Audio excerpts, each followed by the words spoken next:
Let's take one more problem in break. So I'm going to give you a code snippet and you'll be asked to provide the output of the code. We have two variables a and b. For a equals to 1, a less than or equals to 3, a plus plus.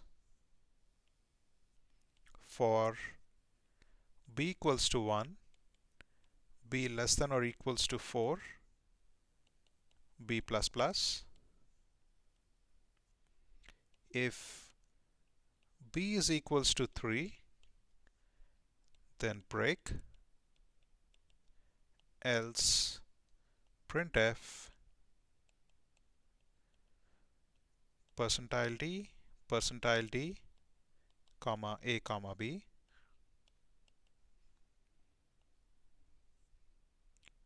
printf new line,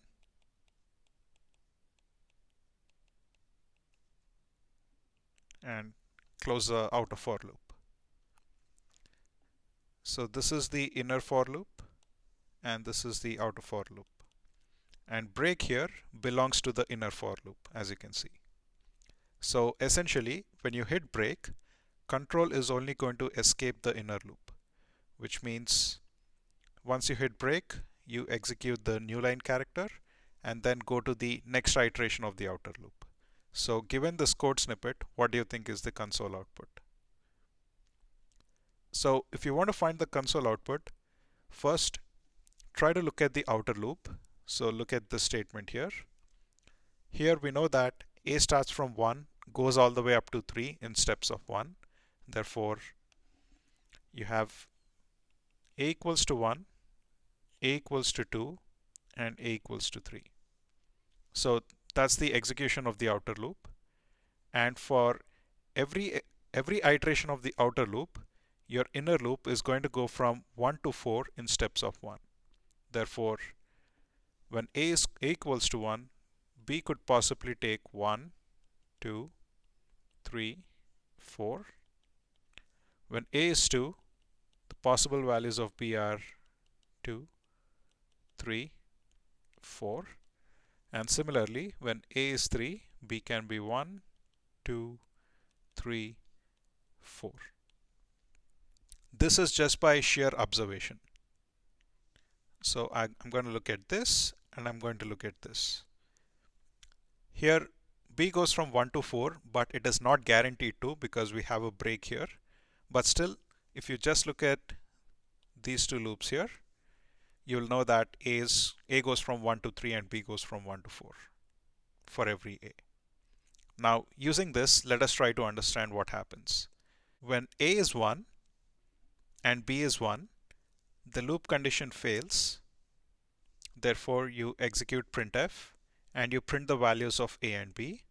So you get a equals to 1 and b equals to 1. Then you go for the second iteration of the inner loop where b is 2.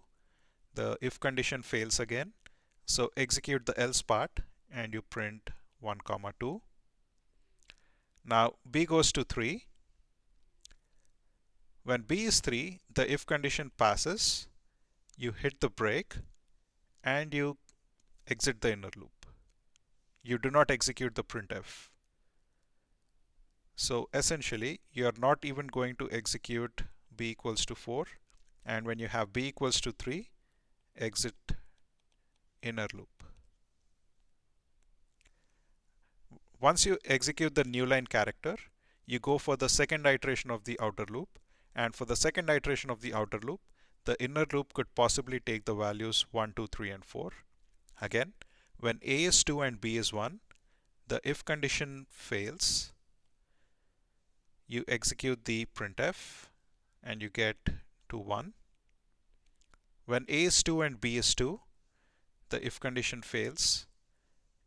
You execute the printf and it prints 2, 2. When a is 2 and b is 3, the if condition passes. You execute the break and you execute you exit the inner loop. You never execute the fourth iteration. Now for the third iteration of the outer loop, B could take 1, 2, 3 or 4. So when B is 1, the if condition fails again. Execute printf, prints the values of A and B. For the second iteration of the inner loop, the if condition fails again. Execute printf, so it prints 3, 2. And for the third iteration, the if condition passes, you execute the break, and you execute the new line. So exit the inner loop, and you never execute the fourth iteration of the inner loop. Finally, A becomes 4. That is when your outer loop condition fails, and then you exit. When you run this code snippet, your console output would be 1, 1, 1, 2, 2, 1, 2, 2, 3, 1, and 3, 2.